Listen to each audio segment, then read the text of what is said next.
তো রাধে শ্যাম, good morning everyone. তো কালকে রাত্রে মাকে আমি বলে শুছি যে সকালে না রুটি করো, তো মা রুটি বানাইছে। এখন খাইতে আসছি, চাটা গরম করতেছে, আমার চা ঠান্ডা হয়ে গেছে।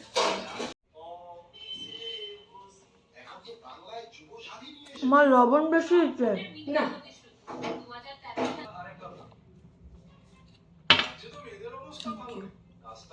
মুড এত সুইং হইতেছিল যে আমি বুঝতে পারতেছিলাম না আমি কি খাবো টাবো। ঠিক আছে, আমি মাকে বলছি কিছু আইনো, কিন্তু আইসক্রিম খাওয়ার ইচ্ছে হতেছিল, যদিও আমি আইসক্রিম অত ভালো পাই না। তারপরে মা আনছে। এইটা এটা ভালো মা, এটা খাই অল্প। না না, এটা তুমি আইসই না, মার আজকে চুড়িদার পাইটা গেছে গা। কার কার খেলা রে? India versus England. কে জিতবে? ইন্ডিয়া। তাই নাকি? খবর কি খেলার? এখন বাজে 3টা আর আমার ব্রাশ অলরেডি হয়ে গেছে। আমি বাস এখন স্নান দান করবো আর আমি মালা করব।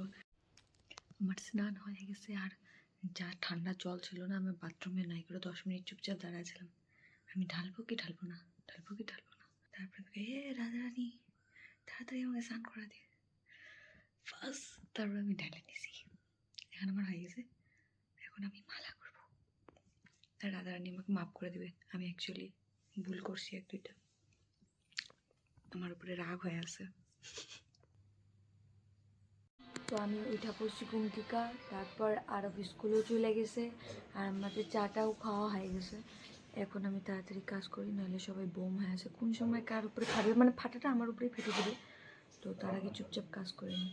দিদাও বোম হয়ে আছে, মাও বোম হয়ে আছে, দুইটার ক্ল্যাশ হয়ে যাবে, লাস্টে আমার উপরে ফাইটে যাবে। খায়া দেয়া লোকের কাম না থাকলে দেখো কি করে মানুষের বাড়িতে ঘুম থেকে ওইটা সকাল সকাল চলে আসে। মুখ উঠে দেখি, মুখটা উঠা তো, নামে রাখিস না তুই মুখটা উঠে। টাকা দাদা, দাদা টাকা। আমার এখন 2 ঘর পরিষ্কার করা হয়ে গেছে, খালি আমার সুরা বাকি আছে। এখন খিদা পায়ে গেছে, আমি খাওয়া দাওয়া করে নিই, তারপর ঘরটা সুরবো। আর ওকে 2টা কাপড় আছে, ধুয়ে দিতে হবে। মালপু বাইরে কাজে গেছে আর বাবাও আইসা খাওয়া দাওয়া করে চলে গেল। তো আমরা এখন খাওয়া দাওয়া করি। কাম কাজ করে আমি হরান হয়ে গেছি। বাসন মাজছি আমি, ঘর মুছছি আমি, ঘর সরছি, তারপর আরও কী করলাম, কাপড় ধুইছি, তারপর আমি শুয়ে পড়ছি। আমার ভালো লাগতেছে না, তারপর আবার একটু উঠা লাগলো, নিচে যাওয়া লাগলো। নিচে গেলাম, কি বা একটা পোকা টোকা কামড় দিল বোধহয়, এই যে রেড রেড হয়ে গেল কমপ্লিট। এখন আমি ক্যালক্স খাই। তেল দিয়ে পুরো চম্পুরাম করে দিছে আমার দিদু। কিছু না, আমার সেই মাথা ব্যথা করতেছে। আমরা আগে চুলটাকে বাইন্ধা নিই। মাথাটা না সত্যি সেই ব্যথা করতেছিল, আর পারতেছিলাম না। আর আমার একটাই সলিউশন, মাথা ব্যথা করলে চুলে তেল দাও, আর কোনো কথা নেই। সে শ্যাম্পুও যদি করা থাকে, আমার চুলে তেল দিতে হবে। চুলে তেল দিলেই মাথা আমার ব্যথা কমে যাবে। এটা কি লজিক জানি না, বাট এটা আমি মানি। আর আমার এই যে গলার অবস্থা কি ফুলি টুলি গেছে পুরা, কী বা লাগছে, কোনো পোকা টোকা কামড়াইছে নাকি বুঝতে পারতেছি না। মাশরুমওয়ালা যে কাকুরটা আছে, আমি বলছি ফ্রেশ ফ্রেশ দিতে। বড় বড় দেওয়া লাগছে।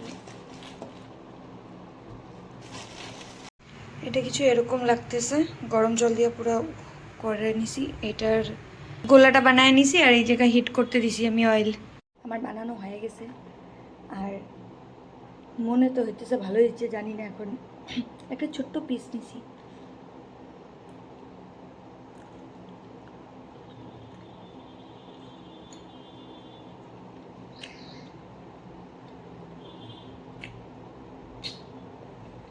পড়াতে আসছিল, ওই ঘরে পড়তেছিল, আমি লিটারেলি ঘুমায় পড়ছিলাম। আবার শুয়ে থাকতে থাকতে আমি ঘুমায় পড়তেছি, জানি না আমার কী হয়েছে। শরীরটা এতটা মানে ক্লান্ত না কি বুঝতে পারতেছি না।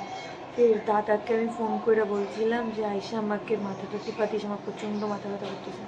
অ্যান্ড লিটারেলি আয়সাও টিপা দিতেছিল, আরও মজা আছে। আমি ঘুমায় এখন আমি উঠলাম, উঠা হাত বসেছি, খাওয়া দাওয়া করে নেবো তাড়াতাড়ি।